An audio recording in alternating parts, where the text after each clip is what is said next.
have been elected your Prime Minister, I will work day in, day out. That work begins immediately.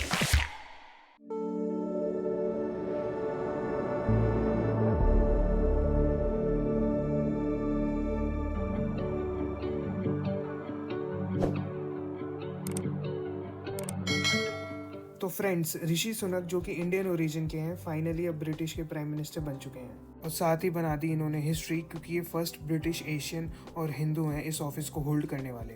ये सिर्फ नाम के हिंदू नहीं, ये अपने रिलीजन को प्रैक्टिस भी करते हैं। दिवाली के दिन इन्होंने ऑफिशियल प्राइम मिनिस्टर हाउस को अपने ट्रेडिशन के हिसाब से सजाया भी था।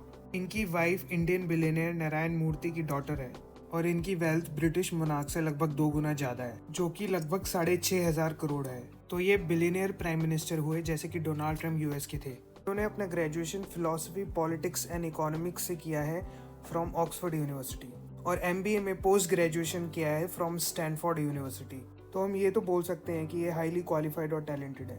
2015 के जनरल इलेक्शन में हाउस ऑफ कॉमन के मेंबर इलेक्ट हुए, जिसको हम मेंबर ऑफ पार्लियामेंट भी कहते हैं इंडिया में, और सिर्फ 7 साल के अंदर ये ब्रिटिश प्राइम मिनिस्टर बन गए।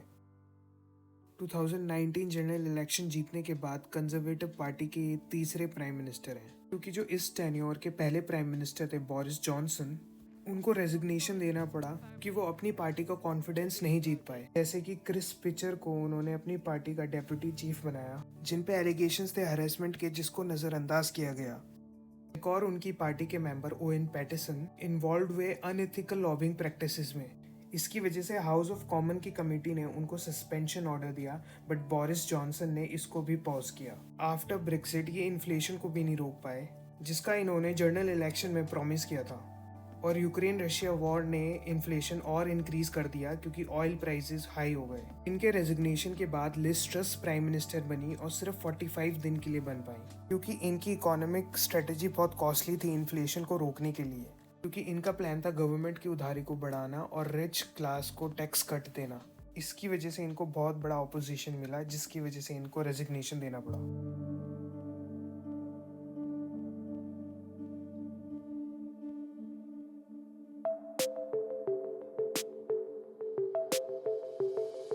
तो अब ऋषि सुनक क्या ब्रिटिश पॉलिसीज में चेंजेस करेंगे और इंडियन ओरिजिन होने की वजह से ये क्या फेवरेबल डिसीजंस ले सकते हैं इंडिया के लिए। ऋषि सुनक उसी कंजर्वेटिव पार्टी के मेंबर हैं जो पुराने पहले 2 प्राइम मिनिस्टर थे। जो भी पुरानी प्रॉब्लम्स हुई थी पार्टी में, उसमें कहीं ना कहीं ये भी इन्वॉल्व थे। फ्रैकिंग बैन एक बहुत ही कंट्रोवर्शियल बैन था, इसको प्रीवियस प्राइम मिनिस्टर ने हटा दिया था। ऋषि सुनक का मानना है कि ये बैन फिर से लगना चाहिए, जब तक साइंस इसको पॉजिटिव प्रूफ नहीं करती। फ्रैकिंग प्रोसेस है ऑयल और गैस निकालने का हमारी अर्थ के नीचे शेल रॉक के अंदर से। इसमें हाई प्रेशर से फ्लूइड डाला जाता है जमीन के नीचे, जिसकी वजह से अर्थ सरफेस में मूवमेंट क्रिएट होते हैं। इस प्रोसेस को सुनकर ही लगता है कि ये काफ़ी डेंजरस हो सकता है, क्योंकि अभी साइंस क्लियर नहीं है कि क्या ये लेटर ऑन अर्थक्वेक कॉज कर सकता है। ब्रिटिश इकोनॉमी क्राइसिस में और इन्फ्लेशन बहुत हाई है, इसलिए कॉमन सिटीजन्स को day to day expenses bear करने के लिए बहुत मुश्किल हो रहा है।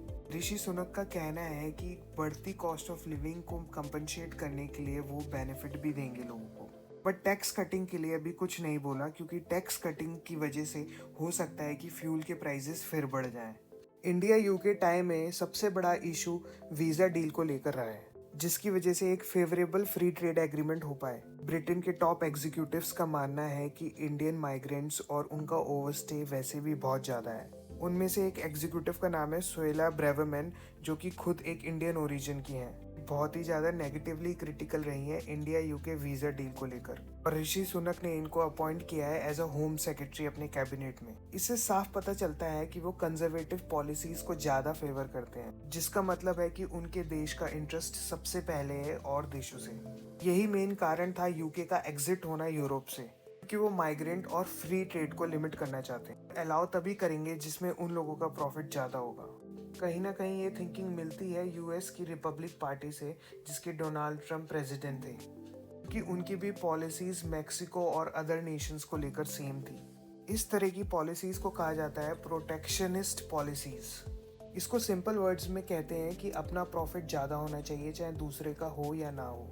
ये काफ़ी डेंजरस पॉलिसी हो सकती है अगर हम इसको लॉन्ग टर्म के लिए देखें, क्योंकि ये सेंट्रलाइज्ड फाइनेंशियल स्ट्रक्चर को बताती है और कैपिटलिज्म को प्रमोट करती है। और इन्हीं पॉलिसीज की वजह से रिच और पुअर में जो डिफरेंस क्रिएट हो रहा है, जो बढ़ता ही चला जा रहा है। एक और चैलेंज है इंडिया और ब्रिटेन के बीच में, इकोनॉमिक ऑफेंडर्स को वापस बुलाना, जैसे कि विजय माल्या, नीरव मोदी और बहुत। इससे ये पता चलता है कि ऋषि सुनक शायद ही फेवरेबल हो इंडिया के लिए। उनके लिए उनका देश पहले है, जैसे हमारे लिए हमारा। पर हाँ, इंडियन ओरिजिन होने की वजह से ये दिखाता है कि ये एक नई शुरुआत है, क्योंकि इंडियन वैल्यूज चेंज ला सकती है यूनिवर्सल यूनिटी की तरफ।